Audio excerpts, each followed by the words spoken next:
Welcome in, and thank you so much for joining us today for your custom deep dive. I'm your host, and alongside our resident data expert, we've got a really compelling one lined up for you today. We really do. I'm excited to get into this one. Yeah, me too.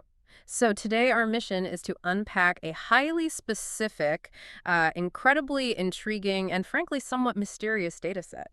We have in front of us the official preview for AFT Dice Season 12, Round 5. Right, round 5. And when I say we are looking at raw data, I mean we are looking at the absolute bare bones here. It is a pure, unadulterated distillation of 9 upcoming matchups. Just the numbers. Exactly. We've got the team names, the venues, and this fascinating string of numbers labeled with the word picture for every single team. Yeah, that picture string is key. There's no commentary in the source material, no pundits giving their hot takes. It is just the raw mathematical architecture of a competitive landscape entering its 5th round. What's fascinating here is how that raw architecture actually gives you a much clearer view of the season than, hours of talking heads ever could. Oh, absolutely. When you look at these numeric sequences attached to the teams, there's a distinct mathematical harmony that tells an entire story.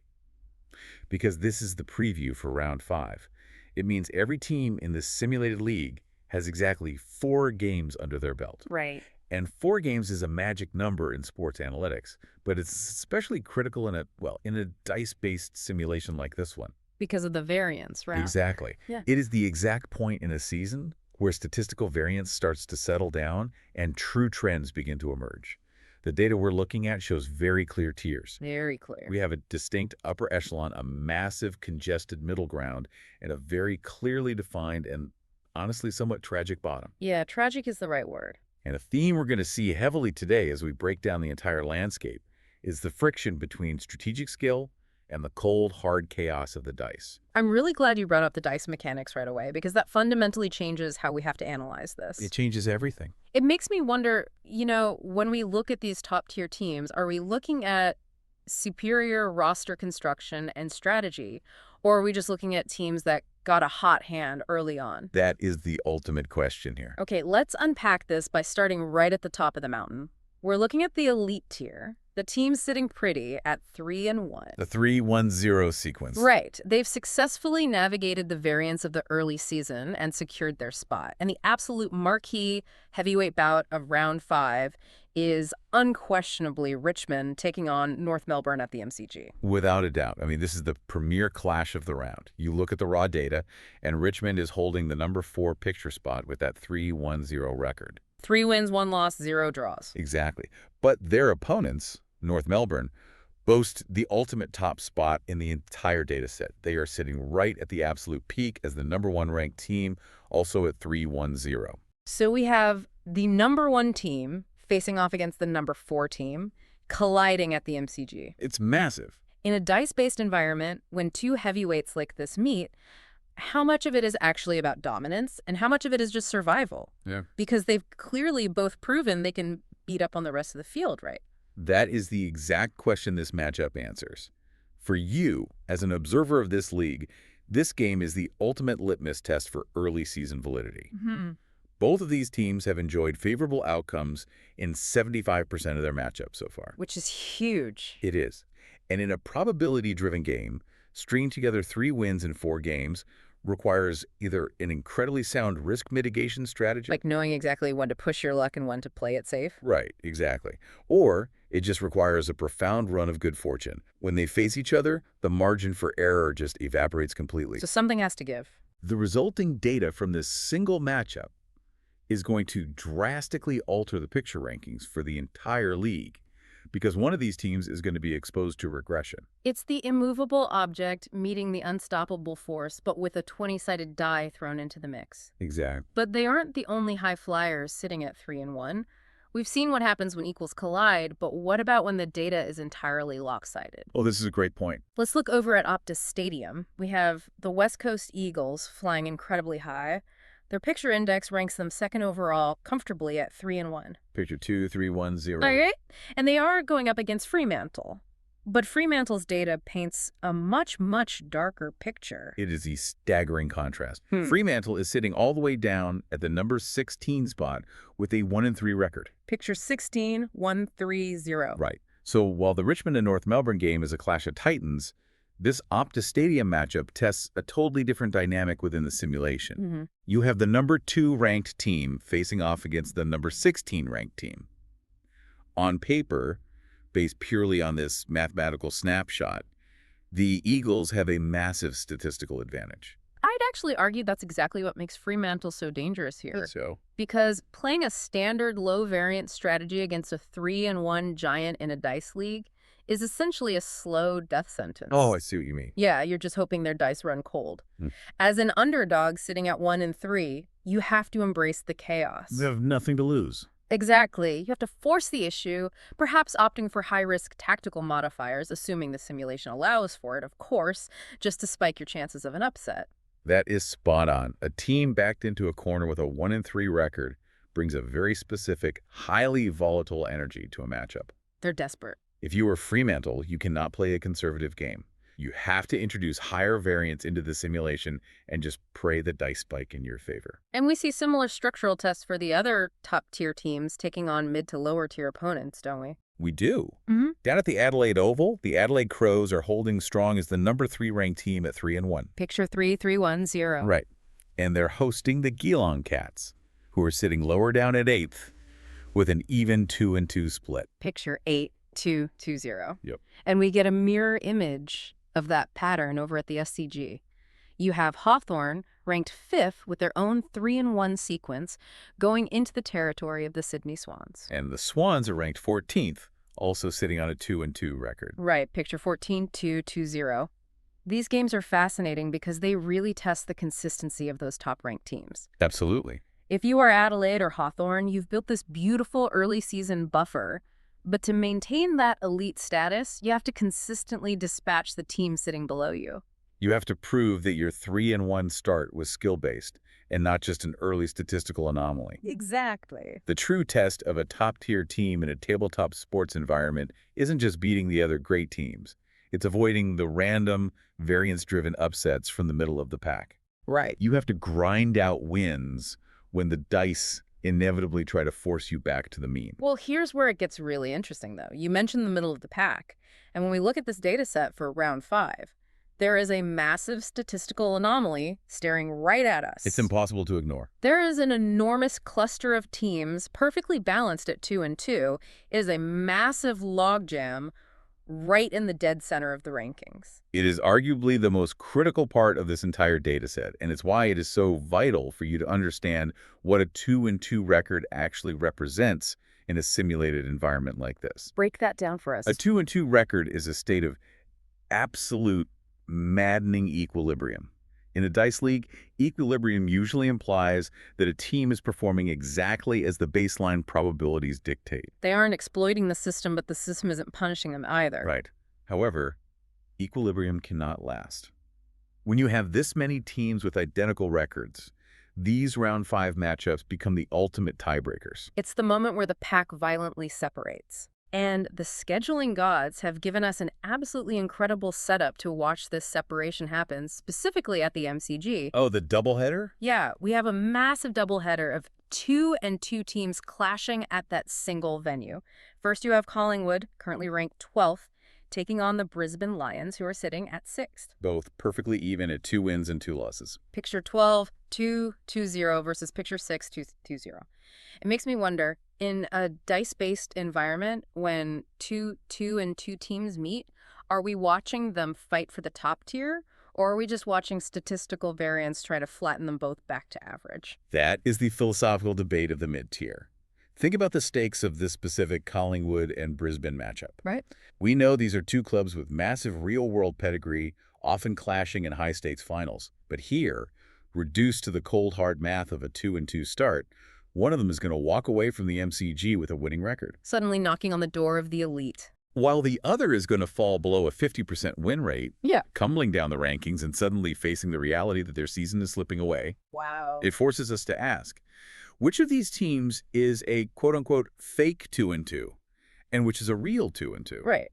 Did Collingwood get exceptionally lucky with a few early rolls just to scrape together those 2 wins, meaning they are actually a bottom-tier team masquerading in the middle? Or are the Brisbane Lions actually a top-tier team that suffered a couple of mathematically improbable bad beats, and they are about to unleash hell and regress positively? That is the exact tension. And right after that, at the exact same venue, we get another perfect mirror image. Melbourne facing Essendon. Right. Melbourne ranked 9th, facing Essendon ranked 13th. Right. Both, again, sitting on that 2-2 fence, playing at the MCG, waiting to see which side of the probability curve they fall on today. The volatility here is absolutely off the charts. When you look at this middle tier, you are looking at the most unstable element of the entire data set. Without a question. And it stretches beyond the MCG. We see the GWS Giants holding the number 10 spot, hosting the Gold Coast Suns, who are number 7, at Giant Stadium. Both are part of that 2-2 cluster. Exactly. And rounding out this muddy middle, we have Carlton at number 15, squaring off against Port Adelaide at number 11, over at Marvel Stadium. It's almost mathematically improbable how many teams are sitting on exactly 2 wins and 2 losses heading into this specific round. It really tells you that the competitive balance of this AFT Dice League is incredibly tight. Yeah. The standard deviation between the best team and the worst team might actually be razor thin. Right, but if we synthesize this data, what it really tells us is that round 5 is the great sorting mechanism of season 12. It's the filter. By the time the dice stop rolling at the MCG, Giant Stadium, and Marvel Stadium, this massive logjam will be completely shattered. Half these teams will graduate to contenders, and half will sink into the danger zone. The landscape is going to look completely unrecognizable once these tiebreakers are resolved. It is the crucible of the season. It really is going to be a completely different map. Now, I want to shift the tone for a moment. Okay. Because while we have talked about the elites fighting for dominance and the massive middle of the pack fighting for separation, there is one matchup at the very bottom of this data set that carries a very different, very heavy kind of weight. Bottom of the barrel. I want you to just imagine the sheer, unadulterated misery of being a fan of one of these teams right now. Down at Marvel Stadium, we have St Kilda taking on the Western Bulldogs. If we connect this to the bigger picture, this is the matchup that really jumps off the page if you're looking for pure, desperate stakes. The numbers are incredibly grim. They really are. The source data places St Kilda squarely at the bottom. They're the dead last 18th ranked team with an 0-4 record. Picture 18-0-4-0. And their opponents, the Western Bulldogs, are sitting right next to them at 17th, also suffering through an 0-4 start. Picture 17-0-4-0. It is the absolute worst possible start a team can mathematically have entering round 5. 0 wins. 4 agonizing losses. Yeah.